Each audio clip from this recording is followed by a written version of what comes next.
halkani waa BBC oo aad ka dhagaysataan mowjadaha gaagaaban efemyada magaalooyinka qaar iyo barteena internetka ee bbcsomali.com.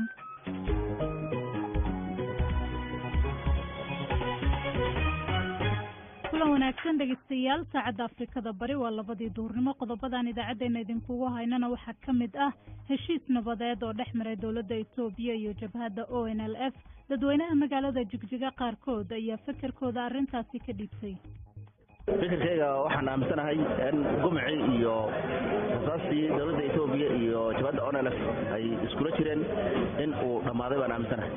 insha Allah taala waxaan rajaynaynaa barnaamijkan inuu noqdo kii uu gobolka ku najaxo.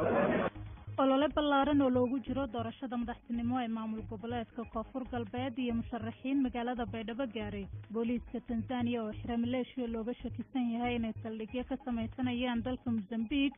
qodobada iyo kuwo kale oo ciyaariye ay ka mid yihiin ayaad barnaamijkeena ku maqli doontaan.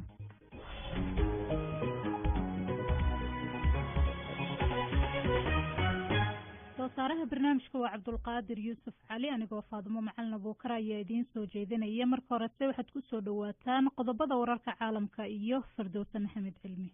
mahadsanid Faadimo. Talyaaniga ayaa sheegay inuu ku taagnaan doono qorshihiisa gaarka ah ee bixinta qarashaadka, inkastoo digniino lagu siiyey in miisaaniyadaasi ay jebinayso sharciyada midowda Yurub. xukuumadda ayaa sheegtay inay rajeynayso inay u sharaxdo qorshahan guddiga kaasi oo ugu baaqday wadahadallo miro dhal ah, balse Austria oo haatan haysa hoggaanka midowda Yurub ayaa ka doonaysa guddigan inuu ku gacan seero dhaqaalaha la siinayo. ra-iisul wasaaraha Australia ayaa raaligelin qaran u diray dhibanayaashii lagula kacay xadgudubyada jinsiga. cudurdaarkan ka soo baxay ra-iisul wasaaraha ayaa daba socda talooyin uu bixiyey guddi baaritaan ku sameeyey kumanaan kiis oo tacadiyo ah. musharaxa madaxweynaha ee xisbiga midig fog ee dalka Brazil ayaa sheegay inuu wadahadallo la samayn doono mucaaradka haddii uu ku guuleysto doorashooyinka dalkaasi. Jair Bolsonaro ayaa u sheegay dadweyne isu soo baxay inuu dalka ka nadiifin doono waxa uu ugu yeeray dambiilayaasha xisbiga shaqaalaha. Jair Bolsonaro waxa uu tartanka doorashada wajihi doonaa musharaxa xisbiga ka soo horjeedo ee tartanka kula jiro. dowladtuskii military ee ugu horeeyay ayaa ka soconaya badda koonfurta Shiinaha, kaasi oo dhex maraya Shiinaha iyo qaar ka mid ah dalalka dariska la ah.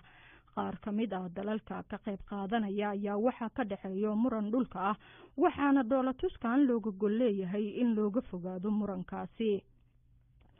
bandow lagu soo rogay magaalada Kaduna ee waqooyiga dalka Nigeria ayaa lagu baahiyey guud ahaan magaaladaasi, taasi oo qayb ka ah dadaalo lagu doonayo in lagu joojiyo rabshado dhanka diimaha ah. in ka badan 50 qof ayaa lagu dilay isku dhacyo la sheegay inay ka bilowdeen khilaaf dhex maray dad muslimiin iyo Kirishtaan ah. ugu dambeyntii in ka badan 5 shaqaale oo Turkiga u dhashay oo ka howlgalaya qunsuliyadda Sacuudiga ku leeyahay Istanbul ayaa warbixino siiyey saraakiisha baaritaanka ku haysa dilkii loo geystay wariyihii Sacuudiga u dhashay Jamal Khashoggi ee lagu dhex dilay qunsuliyadda Sacuudiga ku leeyahay dalka Turkiga.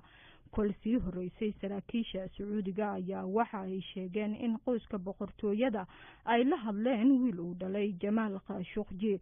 warkii caalamkana waa naga intaa. Faadimo. mahadsanid Firdowsa.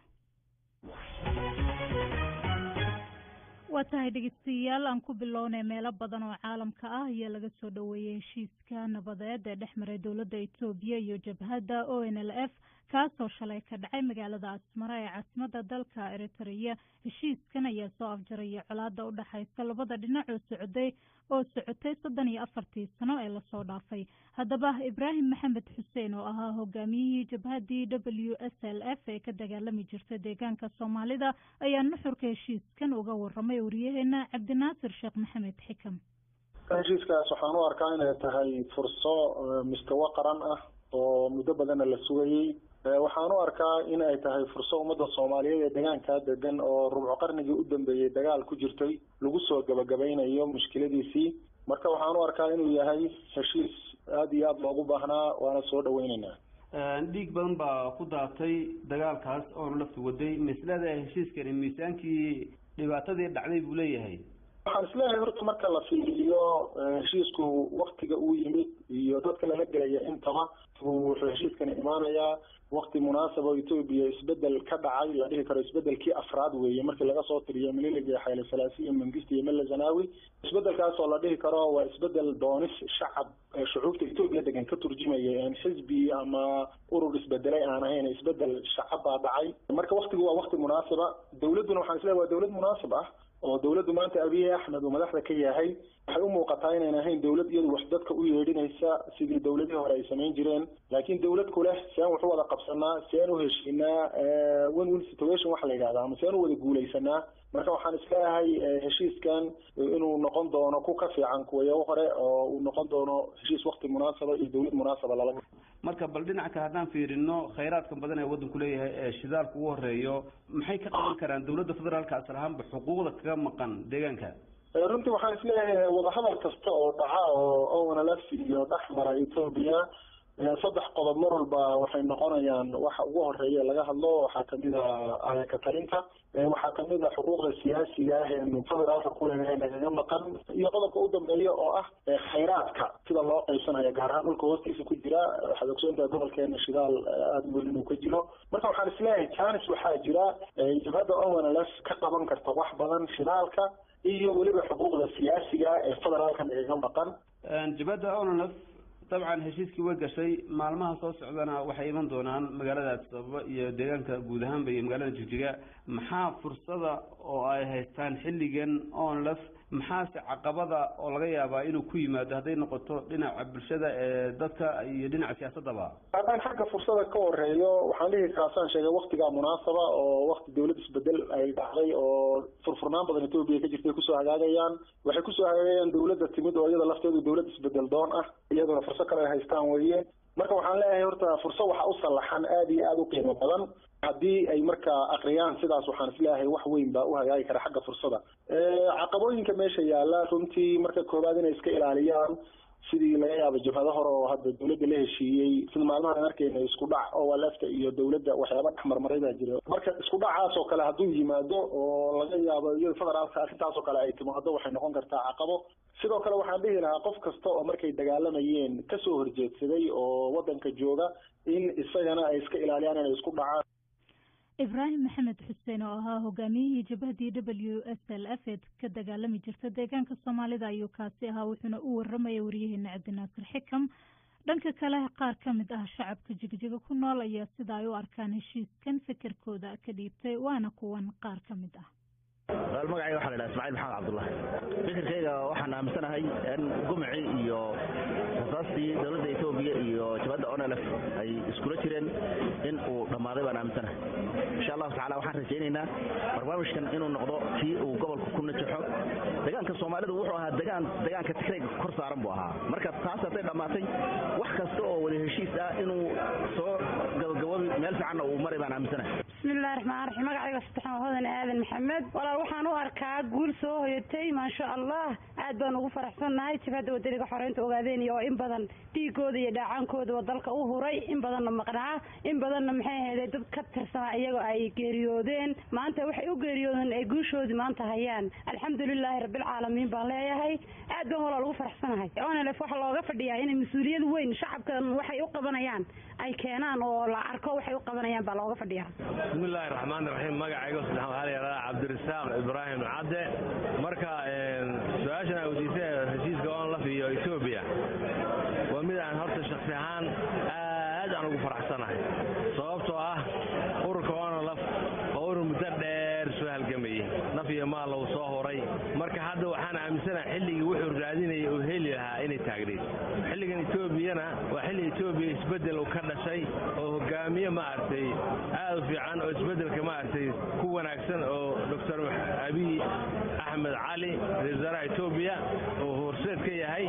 marka Ethiopia xilli la shan qaadi karo oo xuquuqdii aan doonaynay ee deegaanka Soomaalida ee Ethiopia ay heli lahayd xuquuqdii ururka ONLF u dagaalamay ay diyaar tahay helayso maadaama aan xilliga la taagan yahay heshiiskaas mid loo baahnaa oo aad u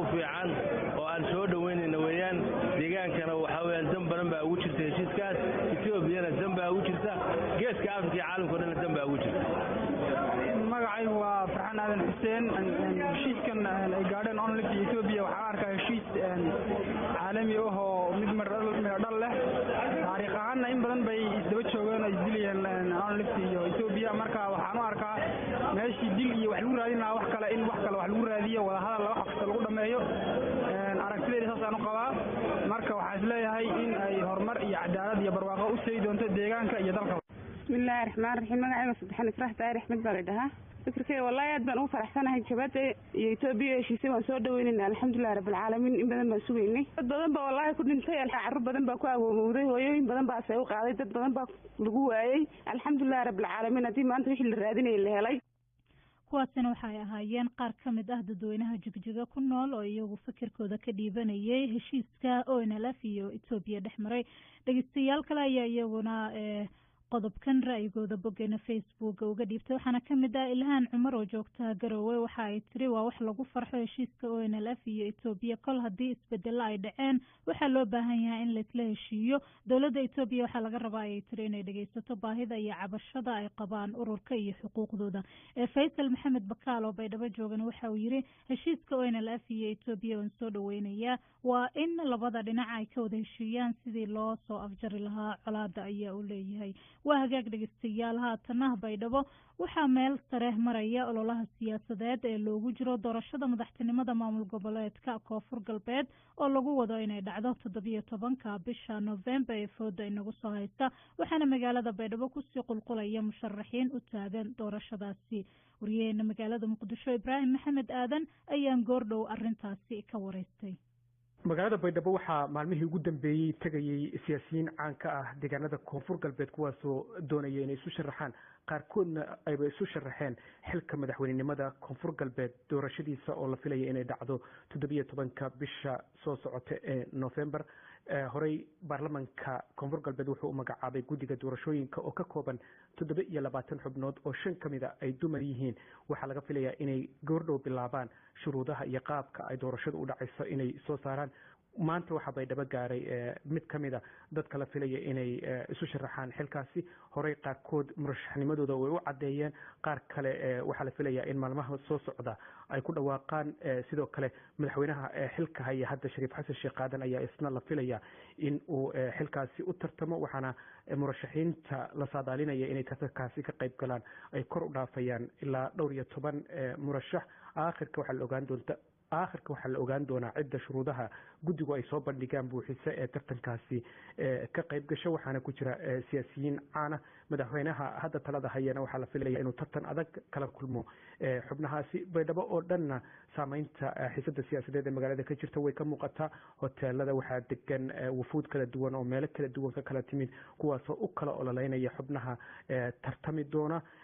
dowladdu shalay way ka hadashay waa dowladda federaalka waxay tiri waa in doorashada waqtigeeda ay ku dhacdaa. dhawaata Ibraahim marka maadaama toddobaad ka hor uu magaalada qarax ka dhacay ee haatana ay musharaxiin badan ku sii qulqulayaan waxaad inooga warantaa ammaanka magaalada waa sidee? dadka magaalada Baydhabo degan warwarka ugu badan ee ay ka qabaan doorashadani waa dhinaca amniga. amniga laba ayaa loo kala qaadaya. mid waa midka ku saabsan al-shabaab oo magaaladan bartilmaameed ay u tahay oo dhowr jeer oo kala duwan qaraxiyo iyo weeraro ka fuliyey.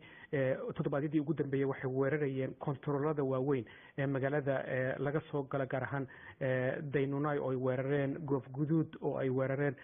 sidaas oo tahayna dadka magaaladu waxay baqdin ka qabaan xaaladda amni. siyaasiyiinta magaalada joogta ee murashaxiinta waxaa la sheegay in ciidamo iyaga taageersan oo mid kasta ay ilaalo ka dhigtay isagoo sabab uga dhigaya arrintaasi amniga magaalada. iyo al-shabaab wuxuu leeyahay aniga ayaa isku ilaalinaya. haddana dadku waxay leeyihiin taasi waxay keeni kartaa baqdin badan marka uu tartanku bilowdo oo laga yaabo in xaaladda amnigu ay isbedesho. laakiin maamulka Koonfur Galbeed iyo wasaaradda amniga iyo saraakiisha ciidamada midowga Afrika iyo kuwa Soomaalida magaalada jooga dhammaantood waxay ku sheegayaan inay iyaga amniga gacanta ku hayaan isla markaana xaaladda amnigu ay tahay mid wanaagsan doorashaduna ay si nabadgelyo ah u dhici doonto. aad ayuu mahadsan yahay. kaasina waxa uu ahaa wariyaheena magaalada Muqdisho Ibraahim Maxamed Aadan oo qadka telefoonka iigu waramayay. dhegeystayaal waxaa inoo soo socda warbixin ku saabsan dagaal beeleed ka dhacay koonfurta magaalada Laascaanood halkaad nagala socotaan waa BBC. BBC waxaad ka heli kartaa wararkii ugu dambeeyay ee Soomaaliya iyo caalamka oo dhan maalin walba. waa hagaag dhegeystayaal haatana 2 maalmood kadib markii madaxweyne Trump uu ku dhawaaqay qorshayaal uu Mareykanka uga saarayo heshiiskii hubka nukliyeerka ee ridada dhexe ayaa la taliyihiisa xagga ammaanka John Bolton wuxuu magaalada Moscow u tagay wax la filayo inay noqoto wadahadalo adag oo xasaasi ah oo la yeelanayo wasiirka arrimaha dibadda ee Ruushka Sergey Lavrov. warbixin arrintan ku saabsanna waxaa soo jeedinaya Axmed Cabdinuur. booqashada Mr. Bolton oo 2 maalmood qaadan doonta waxaa kaloo ku jirta wadaxaajoodyo uu la yeelan doono madaxweyne Putin. xiriirka ka dhaxeeya aqalka cad iyo Kremlinka waxaa hore u xumeeyey eedo sheegayay in Ruushku uu faragelin ku sameeyey doorashadii madaxtinimada Mareykanka ee sanadkii 2016 iyo doorkii Moscow ka qaadatay arrimaha Ukraine iyo Suuriya. maalintii Sabtidii Mr. Trump waxa uu sheegay in Ruushku uu si joogto ah ugu xadgudbayay heshiisyadii ay labada dhinac kala saxiixdeen sanadkii 1987 oo xadidaya horumarinta iyo isticmaalka hubka nukliyeerka ee ridada dhexe.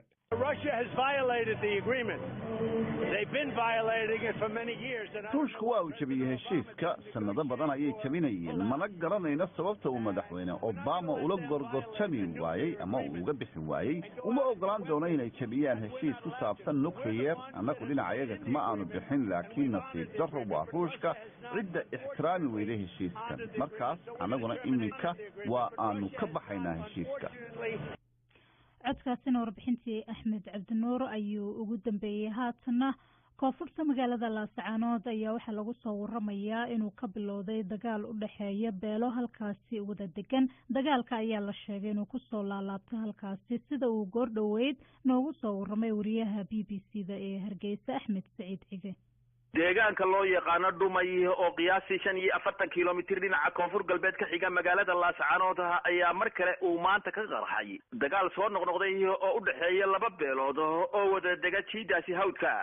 wararka BBC-du ku helayso deegaankaasi ayaa waxay sheegayaan in dagaalka maanta la isu adeegsaday hubka gaadiidka tiknikada ah oo ilaa iyo haatan uu ka socdo deegaankaasi miyiga. dhimashadu waxa ay gaaraysaa sida wararka madax banaani ii sheegayaan ilaa iyo haatan 8 ruux iyada oo dhaawacuna uu dhan yahay in ka badan 10 labada dhinacba. ilaa iyo haatan wararku ma sheegayaan wax gurmad nabadoon ah oo gaadhay halkaasi. 2 bilood ka hor ayaa labadan beelood waxa ay ku dagaalameen jiidaasi iyada oo markaasi dhimashadu ay gaadhay 21 qof 60 qof oo kalena ay ku kala dhaawacmeen. heshiis 10 maalmood ka hor la dhex dhigay labada beelood ayaa haatan muuqda in uu jabay.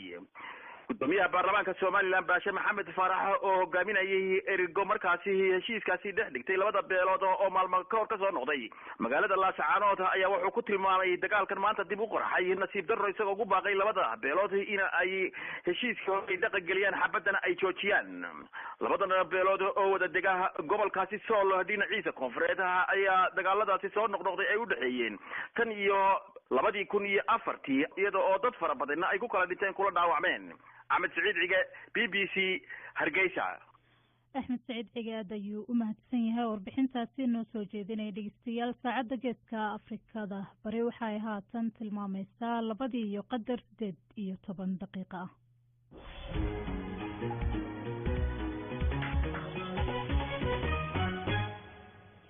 waa hagaag dhegeystayaal haatana booliiska Tanzania ayaa xiray 104 maleeshiya ah oo lagu eedeeyay inay qorsheynayeen inay saldhigyo ka sameystaan dalka dariska la ah ee Mozambique. waxaa jira ugu yaraan 50 weerar ah oo looga shakisan yahay inay kooxo islaamiyiin ah ka geysteen waqooyiga Mozambique tan iyo bishii Oktoobar ee sanadkii hore. 90 qof ayaa lagu dilay rabshadahaasi halka in ka badan 1000 qoysna ay ku barakaceen. wariyaha BBC-da ammaanka Afrika ka soo warama Tony Oladipo ayaa warbixintan soo diray. Cabdulqaadir Yusuf Cali ayaana soo jeedinaya.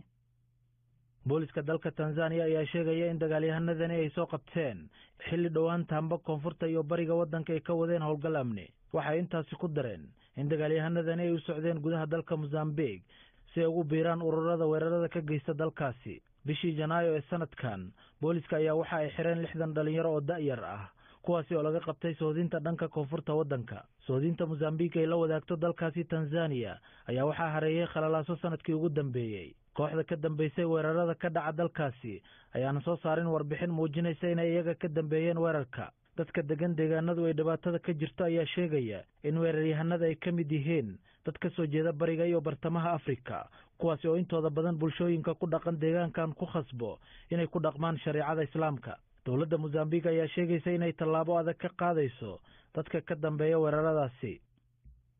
cabdulqaadir yuusuf cali oo warbixintaasi noo soo jeedinaya aad ayuu u mahadsan yahay. haatana dhegeystayaal cayaarihii haddii aan eegno, tababaraha kooxda Everton Marco Silva ayaa rumaysan in goolhayaha kooxdaasi Jordan Pickford uu leeyahay tayo aada u heer sareysa uuna meel sare ka gaari karo kubadda cagta. hadalkan ayuu sheegay kadib markii xalay uu ciyaar wanaag muujiyey oo uu gool kulaad ka qabtay Crystal Palace, ciyaartaasi oo 2-0 ay ku badisay kooxda Everton. dhanka kale caawa kooxda Arsenal ayaa gurigeeda ku martigelin doonta kooxda Leicester City ciyaar ka tirsan horyaalka Ingiriiska. haatana dhegeystayaal baafinta maanta waxaa si wada jir ah istuudiyaha BBC-da ee magaalada Nairobi idinkaga akhrinaya anigoo ah Samiira Cabdulaahi Jaamac iyo Caasho Saciid Xasan. Caasha mahadsanid Samiira.